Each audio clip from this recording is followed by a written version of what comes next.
크로노토프는 그리스어에서 시간을 의미하는 크로노스와 공간을 의미하는 토포스가 합쳐진 말로 말 그대로 시공간을 의미한다. 하지만 크로노토프는 시간과 공간의 단순한 결합에 그치는 것이 아니라 시간이 불러일으키는 특별한 예술적 효과를 의미한다. 크로노포트라는 개념을 제시한 러시아의 문학가 바우치는 시간과 공간에 본질적으로 밀접한 관계를 맺고 있으며 별개의 요소가 아닌 불가분의 관계라고 하였고, 문학작품에서는 시간적 지표와 공간적 지표가 융합된다고 하였다. 시간은 공간을 통해 가시화되며 공간은 시간의 흐름의 바탕으로 채워진다는 것이다. 즉 크로노포트에서 시공간은 하나의 완전체로 통합된 상태이며, 여기에서 시공간은 객관적 물리적 차원을 넘어 함축적 의미의 차원에서 논의될 필요가 있다. 바우치는 크로노토프가 서사적 사건을 구체화하고 살이 붙게 하며 혈관의 피가 흐르도록 한다고 하였다. 이는 곧 시공간이 이야기 속 사건의 성격을 시각적으로 느끼게 하는 것을 의미하며, 이를 위해 바우치는 크로노토프가 독자에게 사건이나 인물 또는 세상의 특별한 이미지나 형상을 불어일으킬 수 있는 시간적 공간적 표시물이 되어야 한다고 말하였다. 예를 들어 2에서 6세기에 쓰인 그리스 로맨스에서 나타나는 크로노토프는 모함과 시간과 광대한 낯선 공간의 융합으로 이루어져 있다. 납치, 탈출, 추격, 수색, 감금 등으로 이루어진 모험의 시간은 그리스, 페르시아, 이집트 등 여러 나라를 포함하는 아주 광대한 낯선 공간을 필요로 한다. 여기에서 모험의 시간이나 광대한 낯선 공간은 시공간의 특별한 성격을 나타낸다. 사건이 벌어지는 2에서 6세기와 같은 구체적인 시간이나 그리스, 페르시아 등의 구체적인 공간은 객관적이고 회피적인 것에 불과하며, 이 시간과 공간이 결합하면서 객관적 차원에서 벗어나 모험의 시간과 광대한 낯선 공간 같은 함축적 의미를 담게 되는 것이다. 또한 시간과 공간의 융합은 새로운 차원의 이미지를 창조하면서 이야기에 형체를 부여하는 힘을 가지게 되고, 이야기는 구체적인 모습과 의미를 가진 채로 독자에게 전달된다. 한편 크로노토프는 소설뿐만 아니라 연극을 분석하는 데도 용이하게 활용된다.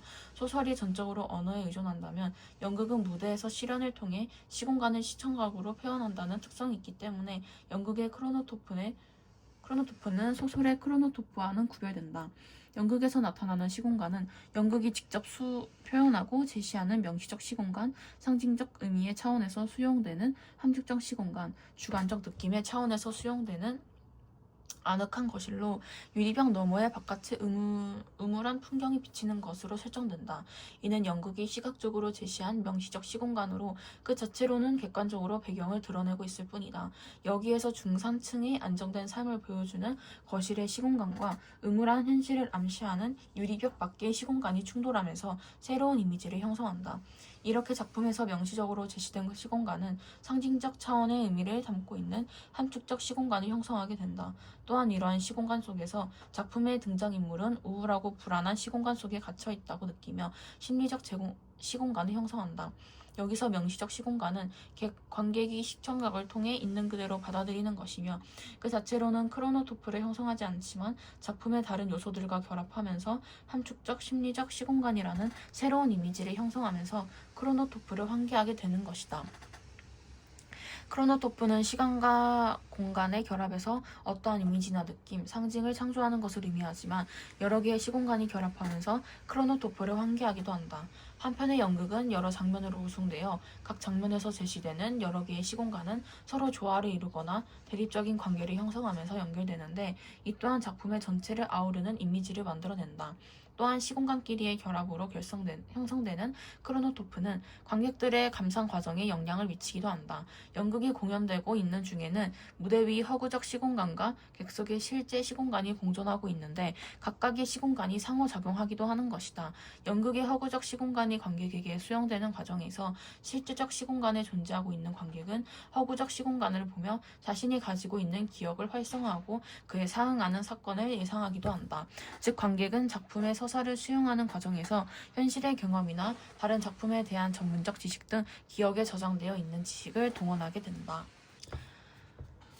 코나투스는 사물이 자기 존재를 보존하라는 경향을 말한다. 서구 철학에서 코나투스는 수천 년에 걸쳐 여러 철학자에 의해 정의되었다. 고대 그리스의 스토아 학파는 코나투스를 생명체의 자기 보존의 욕망으로 보았으며 살아있는 생명체는 스스로 대한 애착과 보존 의지를 가지는 동시에 죽음으로부터 멀어지기를 원한다고 하였다. 하지만 스토아학파는 코나투스를 모든 생명체가 가지고 있는 것이 아니라 동물만이 가지는 특성이라고 하였다. 이중 중세의 스콜락 철학에서는 동물뿐만 아니라 모든 자연적 사물이 코나투스를 가지고 있으며 이에 따라 모든 유기적 생명체는 자신의 실존을 지속하려는 욕망을 갖는다고 보았다. 중세 이후 르네상스 철학자들은 코나투스가 자기 보존에 대한 욕망이라는 기존의 견해를 받아들이면서 코나투스를 유기적 생명체뿐만 아니라 무기물로 가진 속성이라고 하였다. 또한 르네상스 철학자들은 인본주의를 추구하였기 때문에 인간의 욕망을 죄악시하던 종교와는 달리 인간의 욕망을 긍정적으로 바라보았다. 이런 관점에서 자기 보존의 욕망인 코나투스 또한 인간이 당연히 가지는 속성이라고 생각하였다. 자기 보존의 욕망이라는 코나투스의 의미는 근대 철학자들에게도 이어졌지만 기존의 관점에만 머무르는 것이 아니라 자연을 이해하는 데에도 적극적으로 활용되었다. 무기물도 코나투스를 가지고 있다는 르네상스 시대의 인식을 이어받아 이를 물체 운동에 적용하고자 한 것이다. 데카르트는 어떤 물체가 현재의 상태를 유지하고자 하는 속성을 코나투스에 의한 것이라고 보았다. 예를 들어 다른 외부적 힘이 간섭하지 않을 때 날아가는 공이 관성에 따라 동일한 방향으로 계속 운동을 지속하는 것은 방향과 운동량을 보존하려는 일종의 자기 보존의 욕망에 해당한다는 것이다. 데카르타는 근대 이전의 학자들과는 달리 코나투스에 담긴 생물학적인 함축적 의미를 제어하고 어떤 물체의 상태를 기술하는 중립적인 표현으로만 코나투스를 사용하였다. 홉스도 자연의 이해를 위한 방법으로 코나투스를 활용하였다. 홉스는 코나투스를 인간이 알기 어려운 단위에서 벌어지는 물체 운동이라고 말하였고 우리가 관찰하는 모든 운동은 코나투스의 집합이라고 하였다. 홉스는 걷기나 말하기 같은 인간의 움직임도 코나투스에 의한 것으로 보았는데 이러한 관점에 따르면 심장을 통한 혈액의 순환 등 인체의 자기 보존을 위한 생명운동 역시 코나투스에 의한 것이 된다. 즉 홉스에 따르면 코나투스는 어떠한 방향으로 향하기 위한 노력이며 인간의 자기 보존 욕망도 생명이라는 방향성을 갖고 있는 노력이라고 할 수 있다. 코나투스에 대해 가장 적극적인 태도를 보인 근대 철학자는 스피노자였다. 스피노자 역시 다른 학자들과 마찬가지로 자기 보존을 위한 욕망이라는 관점에서 코나투스를 바라보았다. 스피노자에 따르면 실존하는 것은 신 또는 양태이다. 스피노자가 말하는 신은 종교에서 말하는 인격적이거나 정신적인 존재가 아니라 우리가 살고 있는 자연 그 자체이며 무한한 속성을 가진 유일한 실체이다. 실체의 여러 속성이 유한한 형태로 나타난 모습이 양태이며 인간이나 기타 모든 사물은 양태로서 존재한다. 스피노자는 코나투스를 모든 양태가 자신을 보존하려는 성향이라고 보았다. 코나투스는 물질의 본질 그 자체이기 때문에 의도적이거나 지향적인 성격을 갖지 않고 코나투스가 없다면 양태는 그 본질이 잃어버리는 것과 같으므로 자신의 존재를 보존할 수 없다는 것이다. 스피노자는 유기체뿐만 아니라 모든 무기물도 양태에 해당하므로 자신의 본질을 유지하려는 성향을 보인다고 하였지만 인간의 코나투스는 다른 사물들의 코나투스와는 다르게 의도적이거나 지향적인 성격을 갖는다고 하였다. 스피노자는 인간의 코나투스를 나누어 설명하였는데 자신의 존재를 유지하려는 노력이 정신의 측면에서만 표현되는 코나투스를 의지라고 하였고 정신과 신체에서 동시에 표현되는 코나투스를 욕구라고 하였다.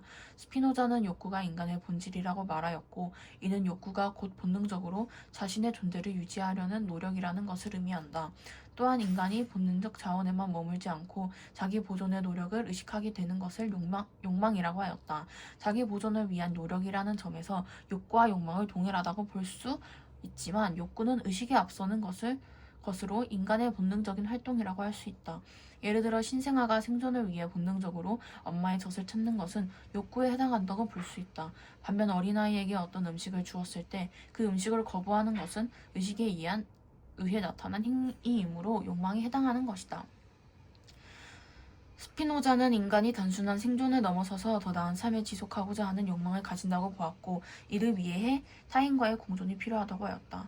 스피노자에 따르면 코나투스는 불변하는 실체가 아니라 실체가 여러 모습으로 나타나는 현실적인 양태이고 따라서 코나투스는 타인과의 관계 속에서 변화가 가능하다. 인간은 타인과 관계를 맺으면서 어떠한 자극을 받게 되고 이는 인간의 정신과 육체에 변화를 주게 된다. 스피노자는 이러한 자극과 변화의 과정이 기쁨과 슬픔이라는 두 가지 원초적인 감정으로 나타난다고 하였다. 기쁨이 나타나면 코나투스가 증가하고 슬픔이 나타나면 코나투스가 감소하게 되는데 인간은 코나투스의 증가를 지향하는 쪽으로 행동한다는 것이다. 한편 인간은 코나투스를 감소하는 타인과 관계를 맺기도 하는데 이는 왜곡된 욕망으로 인해 발생한다. 하지만 스피노자는 타인과의 관계를 부정하지 않는다. 타인과의 관계 속에서 잘못된 인식을 수정할 수 있고 이는 결국 코나투스의 증가로 이어질 수 있다는 것이다. 이러한 관점을 바탕으로 하여 스피노자는 인간은 기쁨을 지향해야 한다고 말하며 타인과 함께 기쁨을 증가시킬 수 있는 공동체의 필요성을 주장하였다.